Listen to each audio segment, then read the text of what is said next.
함께 보실 말씀이 이제 요한복음 9장입니다. 요한복음 9장 1절부터 7절 읽고요. 그다음에 맨 마지막 절입니다. 41절 제가 봉독하도록 하겠습니다. 먼저 9장 1절부터 7절입니다. 예수께서 길을 가실 때 날 때부터 맹인된 사람을 보신지라. 제자들이 물어 이르시되 랍비여, 이 사람이 맹인으로 난 것이 누구의 죄로 인함이니까? 자기니까 그의 부모니까? 예수께서 대답하시되 이 사람이나 그 부모의 죄로 인한 것이 아니라 그에게서 하나님이 하시는 일을 나타내고자 하심이라. 때가 아직 낮음에 나를 보내신 이의 일을 우리가 하여야 하리니 밤이 오리니 그때에는 아무도 일할 수 없느니라. 내가 세상에 있는 동안에는 세상의 빛이로다. 이 말씀을 하시고 땅에 침을 뱉어 진흙을 이겨 그의 눈에 바르시고 이르시되 실로암 못에 가서 씻으라 하시니, 실로암은 번역하면 보냄을 받았다는 뜻이라. 이에 가서 씻고 밝은 눈으로 왔더라. 예수께서 이르시되 마지막 절입니다. 41절. 예수께서 이르시되 너희가 맹인이 되었더라면 죄가 없으려니와 본다고 하니 너희 죄가 그대로 있느니라. 아멘. 여러분, 우리가 사랑하는 이 성경이 어떤 식으로 구성되어 있죠?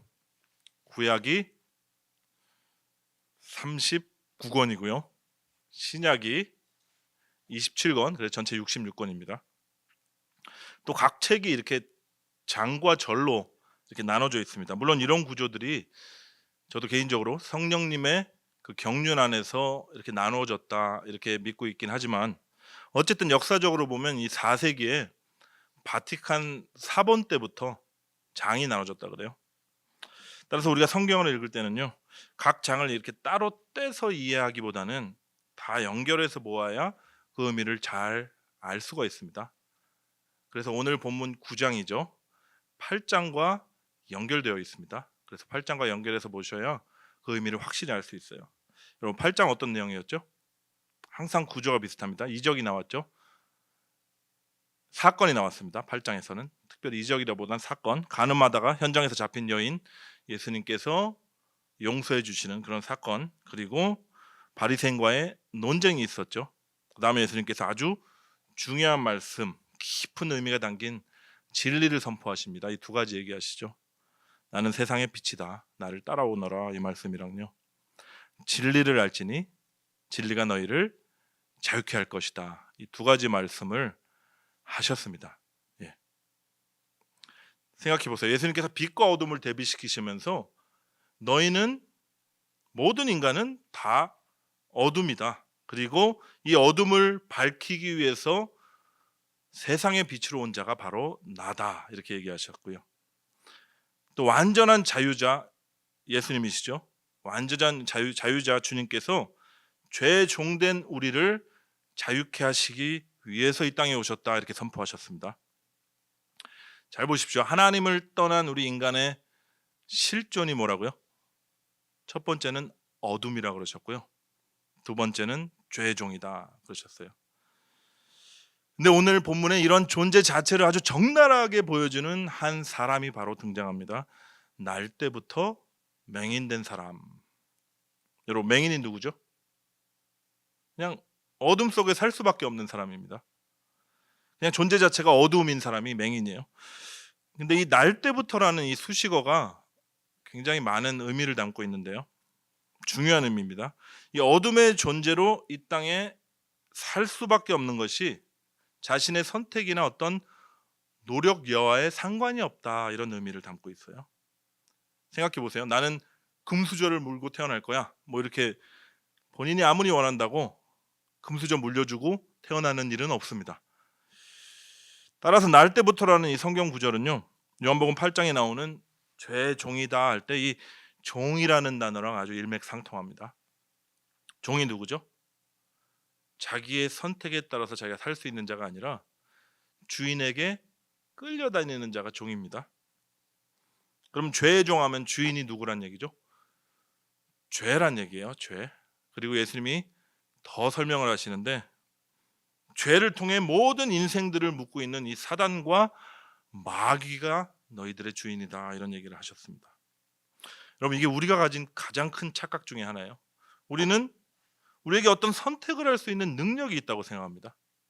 그래서 인간에게 자유의지를 주셨기 때문에 우리가 죄를 선택할 수도 있고 또 마음만 먹으면 죄를 안 짓는 것을 선택할 수 있다고 믿어요.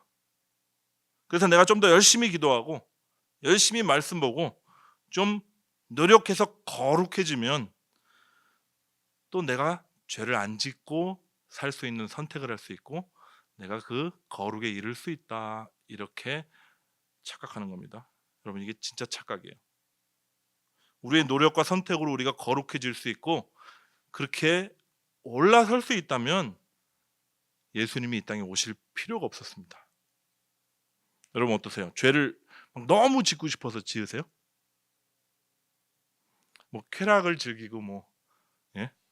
탐닉하는 사람들도 왕왕 있지만 대부분의 사람들은요, 특별히 은혜를 조금이라도 맛본 사람들은 죄를 짓는 것을 별로 안 좋아합니다. 싫어하는데 자꾸 짓게 되는 거 아니에요. 안 짓고 싶어도 자꾸 넘어지니까 마음이 괴로운 것 아닙니까? 왜 그럴까요? 종이라서 그래요. 종이라서.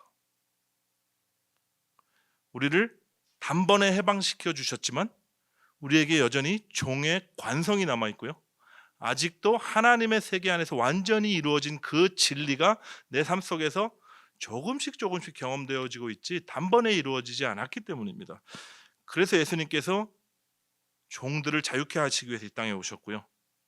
그리고 여전히 당신의 영으로, 당신의 말씀으로 우리를 풀어주고 계십니다.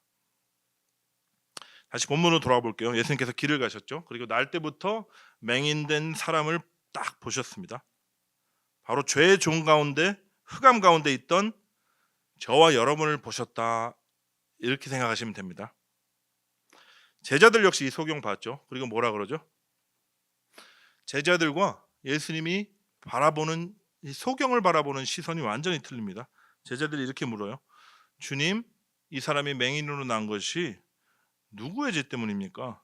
저 사람 때문입니까? 아니면 부모 때문입니까? 이 질문을 잘 보시면 일단 맹인으로 난 것이 죄 때문이다, 죄인으로 단정해 버리죠. 그리고 그 불행의 원인을요, 맹인이나 아니면 맹인의 부모나 하여튼 당사자들의 탓으로 돌리고 있습니다. 어디서 많이 보던 모습 아닙니까? 욥기에 보면 욥의 친구들이 계속 이렇게 얘기해요. 이런 관점을 가지고요. 이게 인과응보의 법칙입니다. 인과응보의 법칙. 당시의 영지주의자들도 같은 견해를 가지고 있었고요. 그리고 동양적인 사고의 지배를 받는 저와 여러분들도 크게 다르지는 않은 것 같아요. 근데 예수님께서 이렇게 말씀하세요. 이 사람이나 그 부모의 죄다 죄가 아니다. 그에게서 하나님의 일을 나타내고자 합니다. 한번 잘 보세요. 이 말씀을 보면 우리가 자꾸 오해하는 게 있어요. 하나님께서 자신의 영광을 나타내시기 위해서 애꿎은 사람을 맹인으로 태어나게 하셔가지고 이 고생을 시키나, 이렇게 오해합니다. 우리들 자신이 어려운 일을 당할 때도 왜 이렇게 자꾸 물어요. 하나님, 도대체 왜 저에게 이런 일을 허락하십니까? 이때 누군가가 나타나서 하나님의 영광을 나타내기 위해서다, 이렇게 대답한다면 여러분 어떠실 것 같아요? 영광이고 나발이고 다 필요 없습니다. 그냥 저를 내버려 두십시오. 너무 힘듭니다. 이렇게 대답하지 않을까요? 여러분 명심하십시오. 하나님은 자신의 영광을 드러내기 위해서 우리들을 어려움에 빠뜨리시는 분이 아니세요. 그런 것 없어도 그분 자체가 그냥 영광이고요.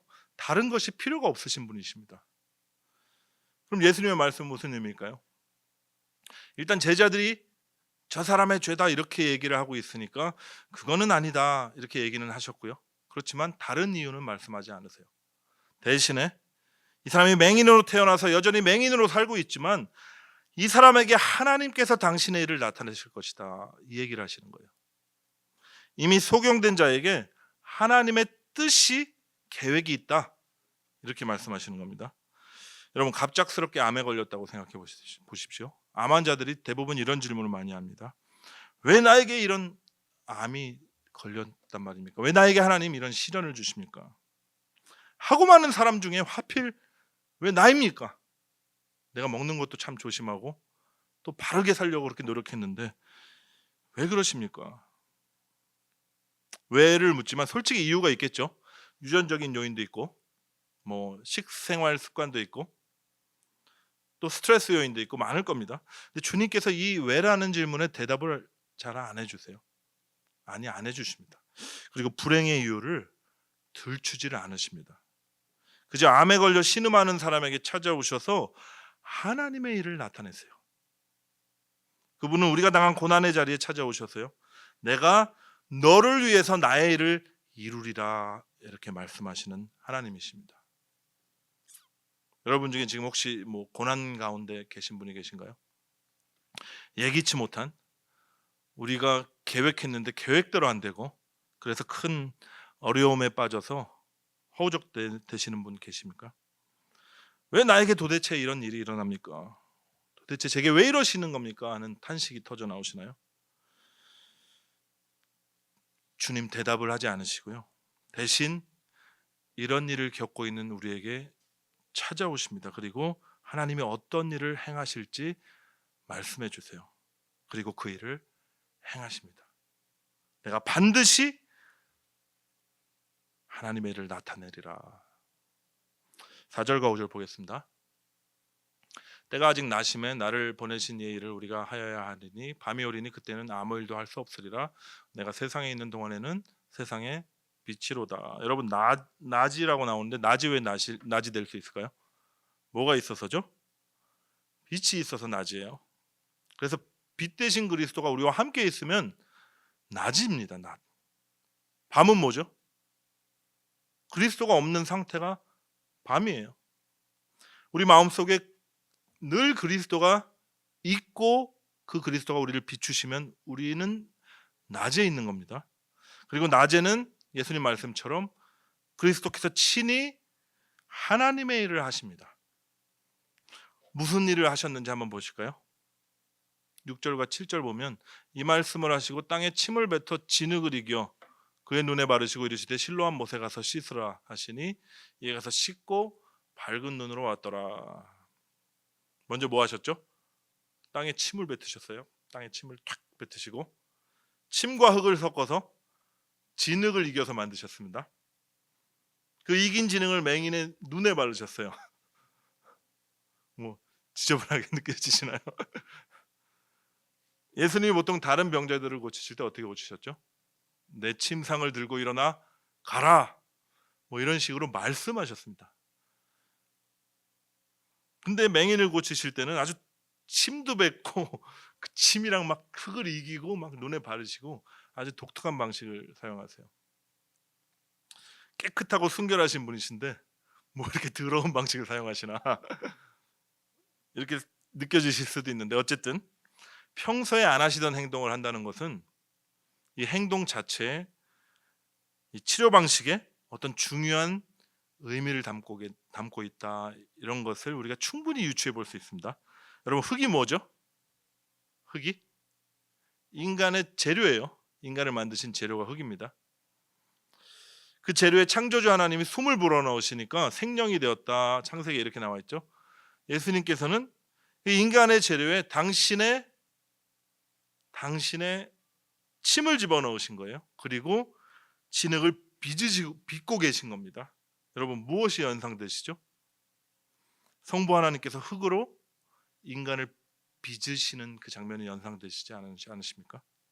예수님의 행동은요, 성부 하나님의 창조 행위를 보여주시는 거였어요. 그리고 나서 어떻게 하시죠? 맹인의 눈에 쫙 바르십니다. 맹인이 어땠냐면 정말 뵈는 것도 없는 사람인데 이게 빛이 있으면 어렴풋하게, 저는 안 돼봤지만 듣기로는 그렇습니다. 빛이 있나 보다, 아니면 깜깜한 밤이 되면 빛이 없어졌네, 이 정도는 인식을 할 수 있대요. 근데 진흙을 발라버리니 이제 아주 깜깜하게 되어버린 겁니다. 여러분, 여기서 바르다라는 헬라어 동사가 에피크리오라는 단어인데요, 그 뜻이 뭐냐면 기름 붓다, 이런 뜻이에요. 기름 붓다. 성경에 기름 붓다 하면 누가 생각나시죠? 성령님 생각나십니다. 기름 부음 받은 자, 그게 그리스도란 뜻이거든요. 기름 부음 받은 자 그리스도께서 자신에게 부음받은 그 기름을 지금 맹인의 눈에 발라주시는 그 행동을 하고 계신 거예요. 누가복음 4장 18절 말씀을 연상할 수 있는 그런 장면입니다. 주의 성령이 내게 임하셨으니 기름이죠. 이는 가난한 자에게 복음을 전하게 하시려고 내게 기름을 부으시고 나를 보내사 포로된 자에게 자유를, 눈먼 자에게 다시 보게 함을 전파하며 눌린 자를 자유케 하고.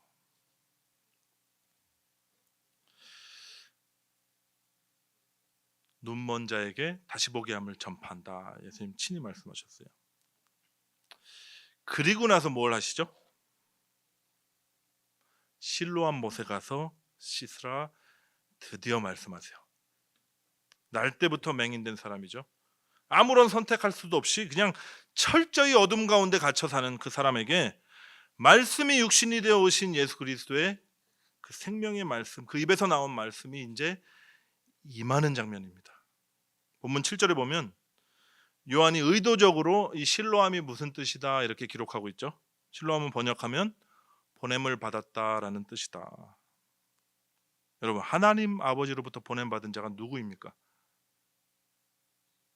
예수 그리스도세요. 우리가 아까 찬양했죠. 실로암 내게 주심을 감사한다고. 저 어렸을 때는 뭐 실로암 감사하냐, 뭐 이 가사가 뭐 이래 이렇게 생각했어요. 근데 말씀을 보니까 실로암은 보냄 받은 자 그리스도를 상징합니다.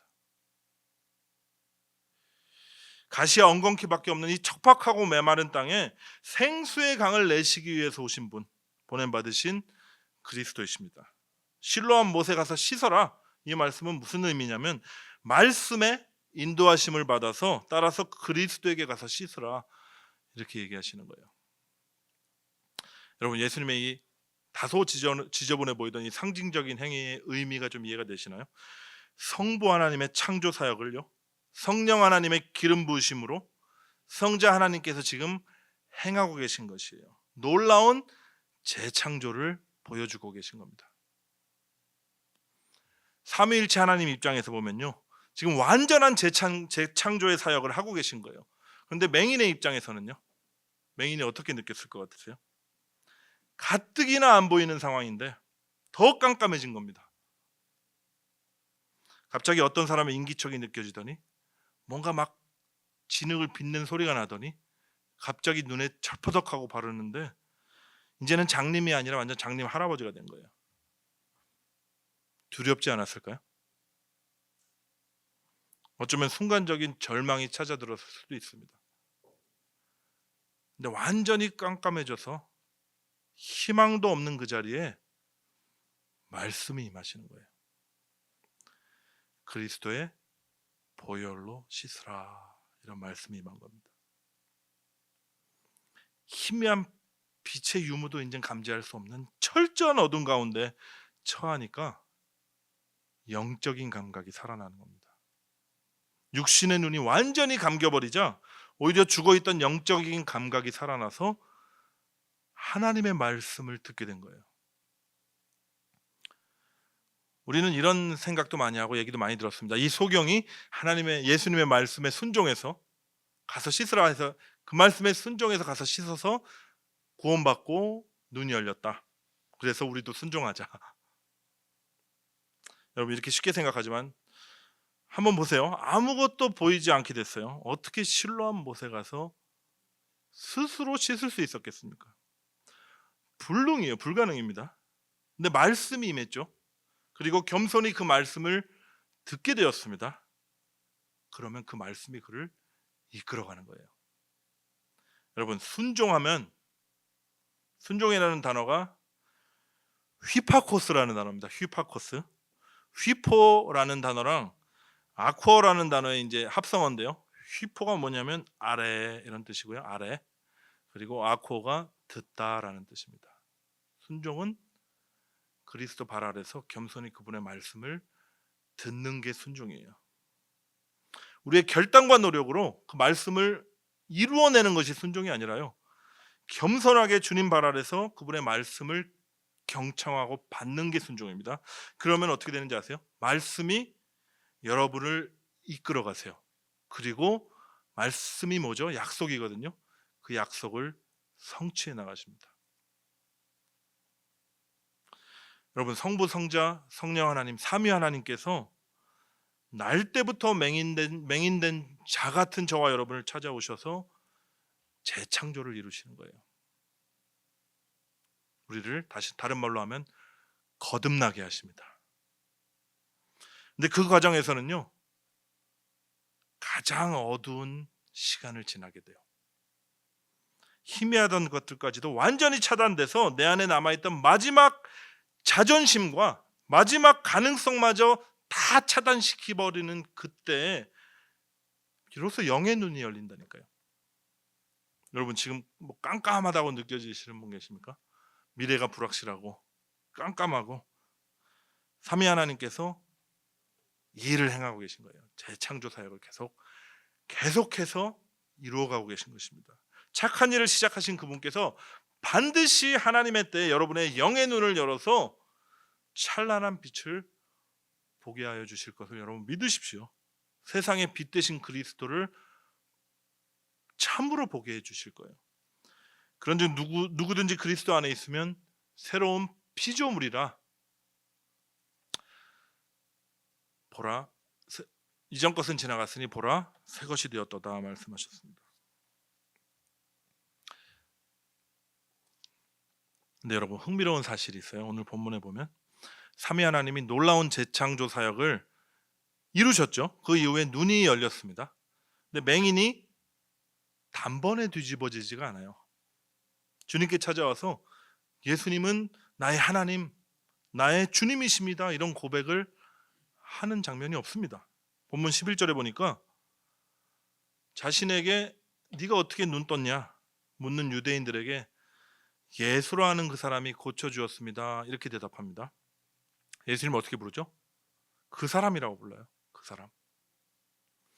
근데 잘 보면 점점 예수님에 대한 그의 인식이 바뀌는 것을 우리가 보게 됩니다. 17절에 보면요, 너는 그를 어떠한 사람이라 하느냐 이렇게 물으니까 질문에 선지자니이다 이렇게 대답하죠. 선지자라는 단어가 나오니까 여러분, 요한복음 4장에 같은 말을 했던 한 사람 생각나지 않으십니까? 누굴까?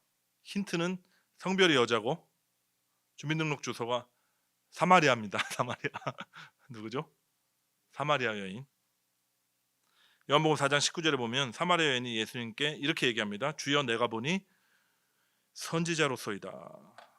근데 이 선지자라는 단어가 뭘 의미하냐면요, 당신 참 용합니다, 이런 의미예요. 뭔가 특별한 능력이 있는 걸 보면 범인은 아닌 것 같고 하나님께서 보내신 분은 맞는 것 같습니다. 그렇지만요, 자신을 구원할 메시아 그리고 구원자는 아직 아닌 거예요. 바로 그때 주님이 훅 들어오셨죠. 당신이 참 용한 선지자네요 하는 여인에게 네가 말하는 내게 말하는 내가 바로 메시아다, 그리스도다, 이렇게 말씀하셨어요.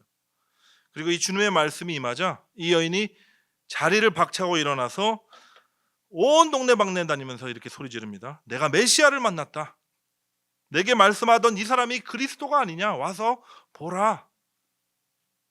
오늘 본문 35절에 보면요, 예수님께서 날 때부터 맹인된 자, 그러니까 삼위 하나님께서 역사하셔서 눈뜬 자에게 예수님 찾아가십니다. 그리고 말씀하세요. 네가 인자를 믿느냐. 이 말씀을 들은 눈뜬 맹인이 어떻게 대답하죠? 주님께 절합니다. 그리고 주여, 내가 믿습니다. 뭐를요? 당신이 하나님이 보내신 아들임을 믿습니다. 당신이 그리스도요 나의 구주가 되심을 믿나이다, 이렇게 고백하는 거예요. 제가 왜 흥미롭냐 그랬냐면, 잘 보십시오. 하나님의 재창조로 눈뜬 것은 이미 완료가 됐죠. 예수님께서 찾아오셨고요, 신이 말씀하셨습니다.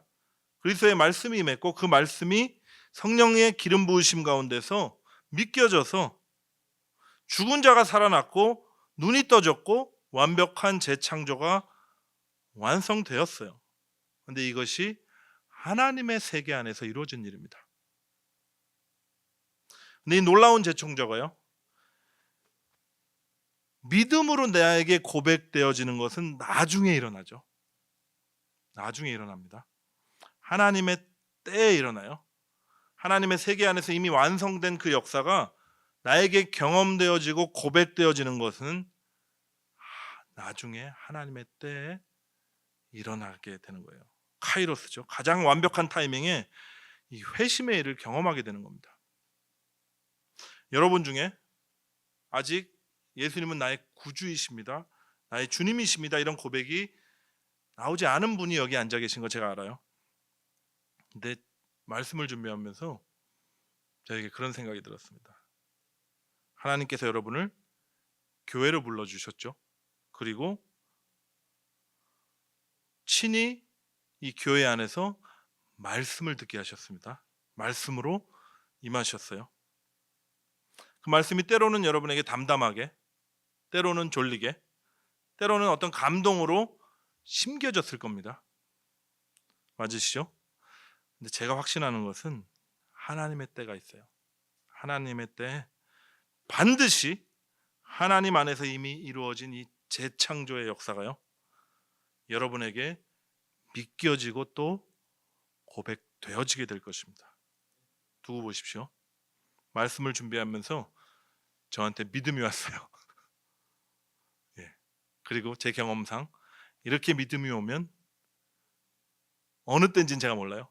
어느 때 반드시 이루시더라고요. 이제 말씀을 마치기 전에 중요한 구절을 같이 한번 살펴보고자 합니다. 41절 말씀입니다. 중요하다고 했으니까 함께 읽겠습니다. 시작. 예수께서 이르시되 너희가 맹인이 되었더라면 죄가 없으려니와 본다고 하니 너희 죄가 그대로 있느니라. 이 말씀의 배경이 이래요. 예수님께서 내가 심판하러 세상에 왔노라. 보지 못하는 자들은 보게 하고 본다고 하는 자들은 맹인이 되게 하려 합니다. 이렇게 얘기하시니까 바리새인들이 비아냥거립니다. 뭐라 그러냐면 우리도 맹인인가? 뭐 이런 얘기 하고 있어요. 예수님께서 그들을 보다가 그들에게 이 말씀하신 겁니다. 너희가 본다고 하니 너희 죄가 그대로 있느니라. 근데 이 말씀이 오늘 저와 여러분에게도 굉장히 중요한 말씀이에요. 우리가 하나님의 큰 은혜를 입을 때, 또 새로운 피조물로 재창조되고 그것이 고백되어진 이후에요, 주님을 섬기는 세월이 한참 지난다면 이런 생각을 할 때가 있어요. 이 정도면 내가 좀 됐구나. 큰 함정에 빠지기 쉽습니다. 내가 먹은 교회밥이 얼만데 저희 교회 맛있죠, 밥. 교회밥이 얼만데 그거 한 줄로 쫙 세우면 285 하이웨이 한 바퀴는 다 돌 텐데, 뭐 이런 분은 없으시겠지만, 그래서 내가 주님과 함께 살아온 세월이 얼마고 산전수전 다 겪어왔는데 그래도 내 신앙이 이 정도는 올라가 있겠지 하는, 은연중에 이런 생각하시는 분들 많습니다. 성경의 지식이 쌓이고 진리에 대한 깨달음이 조금 생기면 내가 마치 어떤 깨달음의 경지에 오른 게 아닌가 착각하고요, 영적인 목마름에 막 그 명설교를 찾아다니면요, 그건 좋습니다. 근데 들은 만큼 내가 그렇게 산다고 착각해요. 하나님께서 사명을 주시면 내가 이 영광스러운 사명을 받을 만한 그 정도 그릇이 됐기에 나에게 이 사명을 주셨구나, 이런 생각을 하기도 합니다. 제가 그런 생각했었어요. 세상에 좋은 것 다 버리고 뭐 아프리카까지 간 사람, 믿음의 사람이다, 이런 칭찬을 들을 때요, 진짜 그런 사람인 줄 생각한 적이 있었습니다. 초창기 때, 선교 초창기 때요. 이제 내 한 몸 불태워서 그리스도를 위해서 이 땅에서 뼈를 묻으리라, 뭐 이런 생각도 결심도 있었어요. 근데 여러분, 정말 사람이 어려운 상황, 극한의 상황에 몰리잖아요. 그러면 어떤 행동을 하냐면 스스로에게 명분을 줍니다. 그리고 나서 옛날로 그대로 다시 돌아가 버리더라고요. 아주 바닥까지 순식간에 내려갑니다. 주님께서 은혜의 손으로 꽉 붙들고 계셔서 지금의 내가 있는 거지,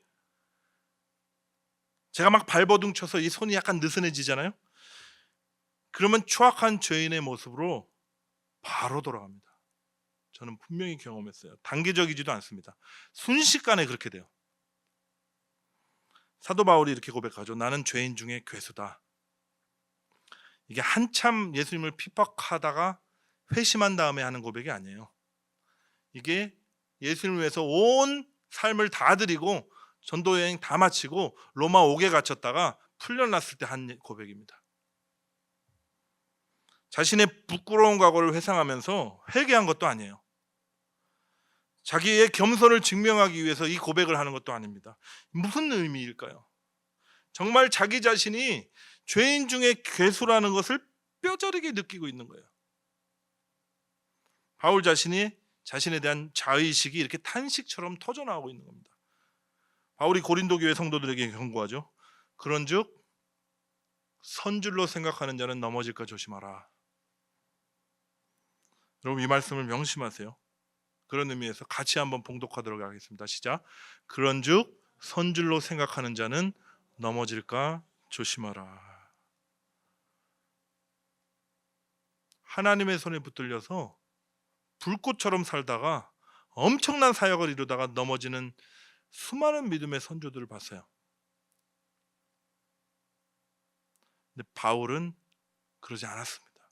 그리고 그는 평생 어떻게 살았냐면 나는 날마다 죽노라, 이 고백처럼 살았습니다. 여러분, 날마다 죽는다는 게 무슨 의미일까요? 뭐 좀 성질나면 좀 참고 이렇게 살라는 건가요? 우리가 받은 은혜가 마치 내 것인 양 착각하다가 망하지 않으려면 날마다 죽어야 되는데 어떻게 하면 될까요? 여러분, 매일 내가 어디서 왔는지 기억해야 합니다. 이미 눈뜬 자들의 삶이 여러분 왜 이렇게 고난이 많은 줄 아세요? 삼위 하나님의 재창조 사역이 완성되었고 예수 그리스도의 생명으로 거듭났는데 이제는 꽃길만 걸으면 될 것 같은데 왜 계속 가시밭길과 고난의 행군이 계속될까요? 여러분, 잊지 말라는 겁니다. 잊지 말라는 거예요. 내 본질이 무엇인지, 그리고 내가 어떤 자리에서 구원을 받은 자인지 기억하라는 겁니다. 계속 우리가 보고 있는 이 초막절을 우리가 살라는 거예요. 그리고 한 가지 더, 구원받은 성도들의 깨어짐을 통해서 빛 대신 그리스도가 비추이게 하시기 위함입니다. 그러기 위해서는요, 먼저 우리가 빛으로 충만해야 돼요. 여기 빛이 있습니다. 빛이 우리 안에 들어오셨어요. 근데 그림자가 너무 큰 거예요. 왜 그림자가 생길까요? 내 자아의 크기만큼 그림자가 지는 거예요. 내가 작아지면 그만큼 그림자가 작아지는 거고요. 내가 완전히 죽어서 가루가 되어버리면, 사라지면 빛으로 충만하게 되는 겁니다.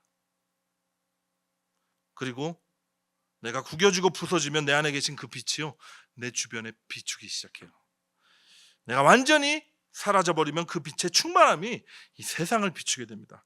여러분, 이게 영광이에요. 내가 뭘 잘해서 열심히 살아서 어떤 자리에 올라서 하나님께 영광 돌리는 게 무슨 영광이에요? 그게 영광은 하나님이 나타나시는 게 영광입니다. 그래서 이 영광스러운 삶으로 우리를 지금 초청하시는 겁니다. 그래서 여러분들을 고난의 길을 걷게 하시는 거예요. 이 시간 우리 함께 기도했으면 좋겠는데, 이렇게 기도했으면 좋겠어요. 먼저 이런 기도 대신에, 주님, 오늘 하루 내가 멋지게 살아보겠습니다. 주님 말씀대로 한번 살아보겠습니다. 이런 기도 말고요. 주님, 저는 맹인입니다.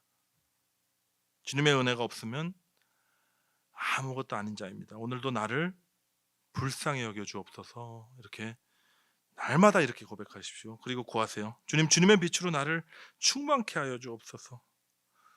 주님의 도우심이 없으면 할 줄 아는 것이라고는 죄 짓는 것밖에 없는 나를 붙잡아 주셔서 하나님 뜻을 행하게 하옵소서. 무지하고 어리석은 나에게 하나님의 지혜를 부어주셔서 아버지의 뜻을 분별하게 하시고 주께서 친히 당신의 뜻을 행하시는 것을 깨달아 알게 하소서.